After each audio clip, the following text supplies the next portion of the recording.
You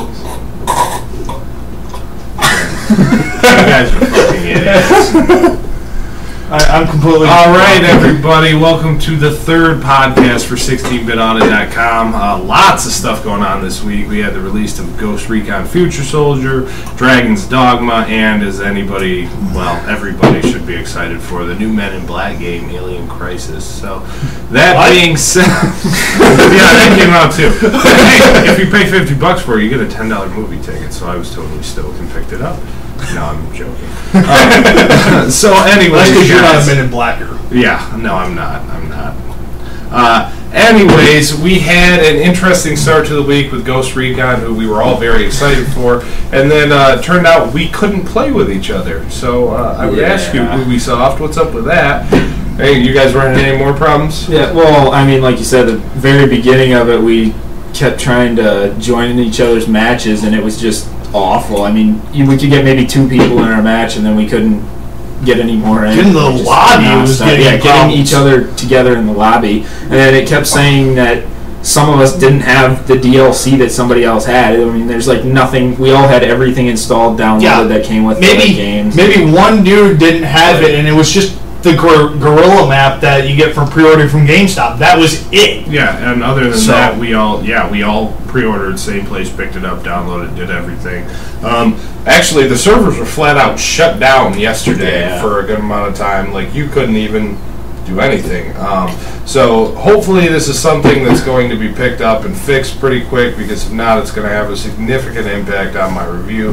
That being said, I think we've all played games in the beginning, where especially first-person shooters, where the servers come out and they're just garbage. They're tanked down because I don't know why. They know the pre-order numbers. They know how many people are probably going to play it.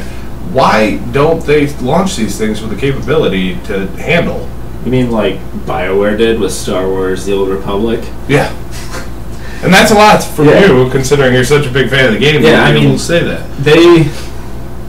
They did a good job with it. Oh, they did. Oh yeah, they did a fantastic job with it. Well, why are you bitching? So I no, I was saying it's how they did a good job at it. Well, if you want to talk about that, then if you read up on Diablo 3, their servers were having problems too, big time with shit. So.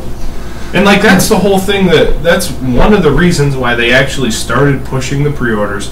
I mean, obviously it's because it's more close to a guaranteed sale, but that way they would know the amount of people who are going to have the game when it comes out, and they were able to factor how many would just walk in and pick it up, and they'd have a good idea, how many people are going to be on these systems playing. But still, like, it went from not being able to get into a match to getting into a match, and as soon as we were in a match and the match was over, we got kicked. Immediately. Yeah, and then certain people could get into certain rooms, and then other people couldn't, and it was like, how many times did we complain to Marco that you have that audio thing installed, to get rid of it so we can join back in, and it still didn't do any work. Yeah. So. I'll tell you what, this game's only saving grace, the only reason I'm still playing it after like the whole server thing, is because it's good. Yeah, it's really good. The multiplayer is fantastic. Bypass their server issues. This is by far one of my favorite third-person shooters, close to Gears of War, maybe even over it, because there is a more tight grip on teamwork than Gears of War.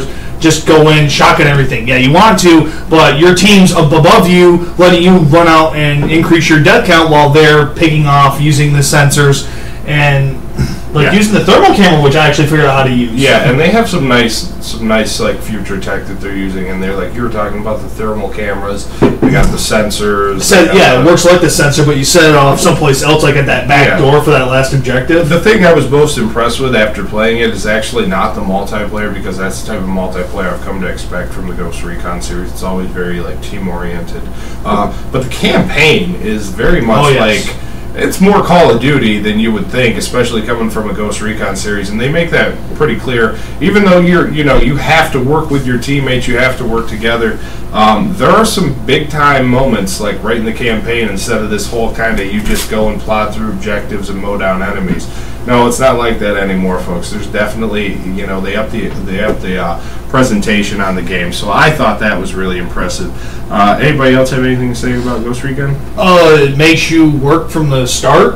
And if I would have known about the sync shot ability, I would have used it for that. Just the first part when you encounter just the basic aim your gun, pull the trigger. No, if I would have known to sync up targets, you could down 4 of them if I know how to count, down 4 of them bastards before they could even spot anyone. By that time, you had 4 more targets synced up, ready for another shot. And the stealth is a big emphasis. This is like Metal Gear Extreme stealth we're talking here. Because they, aside from the parts that tell you flat out you cannot trigger an alarm, you pretty much don't even want to trigger any sort of battles, because most of the challenge I have is just raising my ghost ranking. Being stealthy. How many enemies can you go through without getting detected? I will sit there, sync up 3 targets for my allies to shoot at, go through, actually start silent killing about 5 more people just to lower it down to a 4th sync and tap him and immediately clear the entire area. Amazing emphasis, and we're very well executed. Thumbs up. So the other big game that came out that we were all stupid excited for would have to be Dragon's Dogma, and needless to say, it's got some redeeming qualities, but it has not lived up to the hype, guys. There's issues with difficulty, balance, story, objective-based, like you finding where you need to go. Scott's played it the most, so I guess we can go to him and see what he's got. Yeah, I mean, it's a good game. I can't give it any more than that. The gameplay is phenomenal. I mean, even up to your AI, other than the fact that, they may talk too much, but even then, you can actually tell them to talk less. You can sit them down, have a conversation with your companion, and say, hey, pretty much, just shut up, don't talk. Or you can say, hey, I need you to talk more, let me know what's going on, blah, blah, blah, but... Really quick, Nintendo, please pick up on this. Shut up our companions. We do not want to listen to them. Back to you. Well, especially because you run with 3 pawns. Half the time, they're just all screaming out stuff at the same time, and I'm like, okay, wait, what did you say? I'm trying to focus on killing this thing, and, like, all of you are screaming out at once. I guess that's where subtitles kind of come in handy, but then again, you're still taken away from the game. Customer character customization is awesome. I mean, you can pretty much edit every single little detail you want about you and your one main pawn. Elder Scrolls-esque, I mean, but they give you like a ton of options. If you want to make some, really small top dude with a huge waist and deformed face, go for it. Pretty much, if you want to look like Scott in the game, you can look like Scott. Yes, pretty much. Except for the goatee. For some reason, they only have like the weird, the one little goatee thing. It's not even really a goatee. I don't know. My created character looks like King Leonidas, so I was very happy with that. I've got the shield on the arm and the broadsword. Yeah, so I'm trying to kick people. And his mage just looks like a massive lumbering dude that heals you. I don't know. It's kind of weird. I made Korra from the Legend of Korra series. I mean, and she looks pretty much like Korra too. I mean, that's the amount of detail you can add into these characters. Healing fist. If you guys go to the Pawn Network and see a giant pale mage named Sven, make sure you pick him up. He's badass. He will heal the shit out of you. I used him. He actually is pretty good. So, I mean, I agree with pretty much everything you said. It's kind of a weird hybrid of a game because there's definitely a Dark Souls feel to the combat, and even the exploration, the lack of direction. But there's also the whole completely open world quest thing that you would get in like a Skyrim. The problem is that they lay it out so poorly that it becomes more of you just wandering around looking for objectives than knowing where you need to go, and that gets frustrating. Even trying to get through the main storyline, I'm having a hard time trying to figure out where I'm going because like these roads just don't connect right or whatnot, and I'm just like, now which place do I have to take? Like, it's just hard to find where you're going, and that being said, there's not even much of a story on top of that, so making it hard for people to experience the story that really isn't there is kind of a big flaw in the game. I mean, I'm happy with it. I'm one of those people who, with RPGs, can definitely take.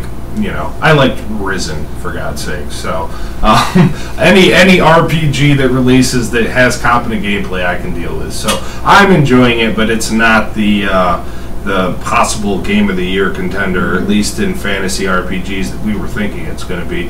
That being said, if you're looking for something that's fun and lengthy and kind of mindless, it's probably right up your alley. So the biggest thing I was thinking for this game is it feels like a game you don't play, all the time. It's a game you come back to when you feel like playing that type of game. When you feel like climbing up on enemies and stuff. I mean, it's just one of those games that you don't just go to unless you really, really are wanting that specific style. So something quick I actually forgot about. Thank you for talking to me about customization. Ghost Recon, what the hell?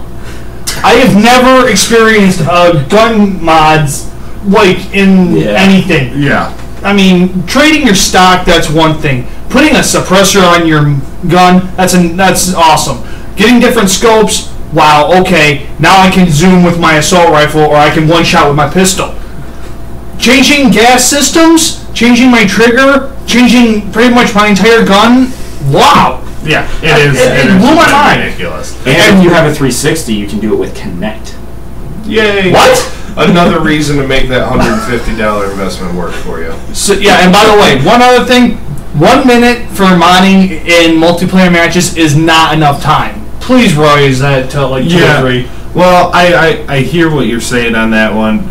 But then again, nobody wants to wait for that guy who's always dicking around with his gun. Well, that's what the kick feature is for. Yeah, I mean, I generally, before I go into a multiplayer match with a game, I'm in there and I'm doing my modifications, changing my paint, which I like the fact that, well, actually, I don't like the fact that the paint doesn't have any bearing on your gun in the campaign, considering how realistic it is, because I was running with this gaudy-ass Rainbow Six Patriot, red, blue, and white paint, and at least I'm unaware it has no effect on the ability of others to see you or point you out. Well, for God's sake, you're wearing cloaking in a sandstorm. Yeah. So yeah, there's that too. That was also very nice.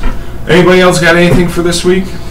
Not that I can. Everybody, this is Dylan, a good friend of ours. He is joining us for the podcast. I know it's probably a little late to introduce him, but the guy in red that's been sitting here the whole time, we do know who he is. He isn't some ghostly apparition that's just trying to scare the shit out of everybody. All I can think of is let's be excited for E3. Aside from everything that's getting pushed back to 2013. Still plenty of games coming out, and we can see if there's any more big releases for 12 coming out.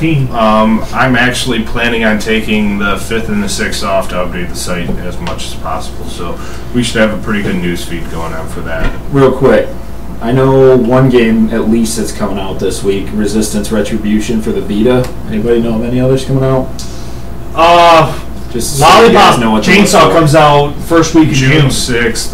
There's Resistance, Lollipop, and the Batman Arkham City Game of the Year edition will be out. And if you have not played that game yet, you should pick that edition up. You should. Plus, it comes with all the DLC, and it's $10 cheaper than it is new. So I'll have some Square stuff in July. I'm gonna put that Rhythm game on pre-order. And then Kingdom Hearts is coming out at the end of July, so I'm excited for that one. Of course, a lot of people are, yeah. We'll get on that one right there. All right, guys. Thank you for watching, and take it easy. We'll catch you next week. Hang on, I gotta say something. Probably said anything. Get Kid or Chris if you have a 3DS. That's it. And this guy. So if you don't know how to get a hold of him, which you won't, get a hold of us through the site, and we'll give you his friend code and stuff. I have played against Asians and have beaten them, so. Yeah, we still haven't put all of our gamer tags on, I think about it. No, we'll do that this week.